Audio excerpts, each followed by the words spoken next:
Visit वीजे Pakistan India के लिए बंद क्यों हुए, इस पर बात करेंगे।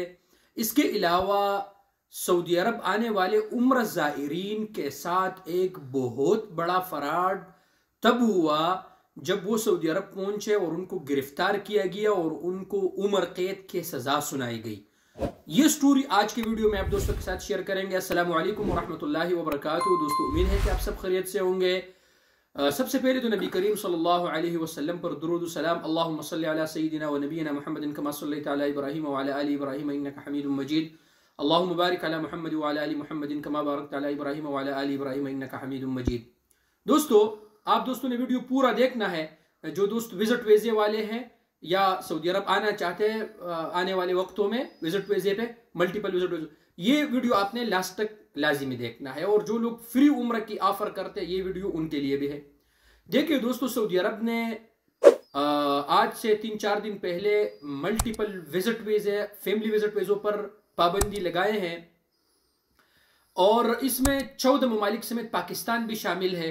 तो दोस्तों ने बहुत से मैसेजेस किए कि यार उमेर भाई इस पर आप तफसील से वीडियो बनाए। देखिए दोस्तों, सबसे पहले तो मैंने इस पे दूसरे वीडियो में वजूहात बयान की है कि मेन इशू जो मैंने आप दोस्तों के साथ हाईलाइट किया था वो ये था कि इन अवकात में लोग मल्टीपल विजिट वीजे लगा के सऊदी अरब इंटर होते हैं, फिर वो गैर कानूनी तरीकों से फिर वो हज करने जाते हैं और हज करने में जो इंतजामात है उसमें वो खलल डालते हैं। सऊदी अरब के कानून के मुताबिक जब आप विजिट वीजे पे है, उम्र वीजे पे है, आप हज नहीं कर सकते। अगर आप सऊदी अरब में अंदर भी है, यहाँ पर वर्क वीजे पे भी है, तब भी आपने अगर हज करना है तो आपने उसके लिए तसरीह लेना है।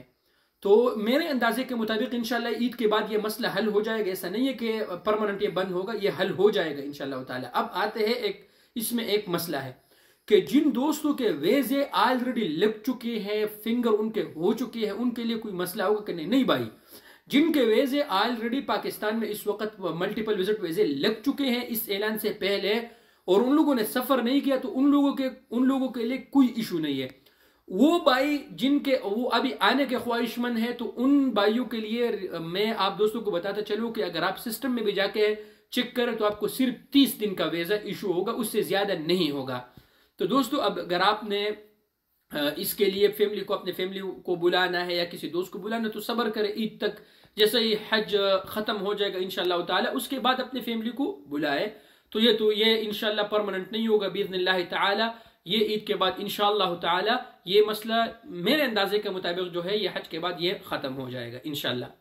अब आते हैं दोस्तों, पाकिस्तान में एक बहुत बड़ा फ्रॉड पकड़ा गया कि इन जालिमों ने क्या किया। जो ये एजेंट और स्मगलर लोग हैं जिनके साथ ये कुछ FIA के लोग भी मुलविस थे, उम्र करने वाले एक मुअम्मर अफराद के फैमिली थी, उनके बेक बदल के उनका नाम और सारा पता कुछ सब बदल के उनको दूसरा बेक दिया गया और वो मनशियात से भरा हुआ था। जब वो सऊदी अरब एयरपोर्ट पे आए, जद्दा एयरपोर्ट पे, तो उनको पकड़ा गया और आपने उनका इंटरव्यू भी सुना होगा कि जब हमें ये बताया गया कि आपको सजाए मौत से तो आप बच गई, लेकिन आपको उम्र कैद की सजा होगी, तो हम पर क़यामत गुजरी। फिर पाकिस्तानी हुकूमत और उनके कावशों से फिर उस फैमिली को रिहाई मिली, क्योंकि CCTV वगैरह का पूरा डेटा उनको प्रोवाइड करके उनको तो रिहा किया गया और वो पाकिस्तान पहुंच चुके हैं। अब दोस्तों,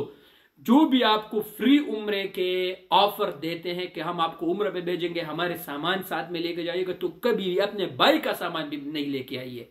अपने भाई पर भी आजकल जमाना ऐसा है, तो एयरपोर्ट पर अपने सामान, खबरदार, ये मैं आप दोस्तों को बता रहा हूं कि सऊदी अरब में मनशियात के कारोबार करना, उनका जो सजा है वो सजाई मौत है।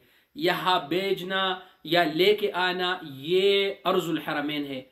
तो सऊदी अरब में अगर आपको कोई कहते हैं कि ये मेरा बेक ले ले या कोई उम्र के लिए मेरे साथ वजन ज्यादा है या तुम लेके जाओ, तो किसी पर भी इतबार नहीं करना है।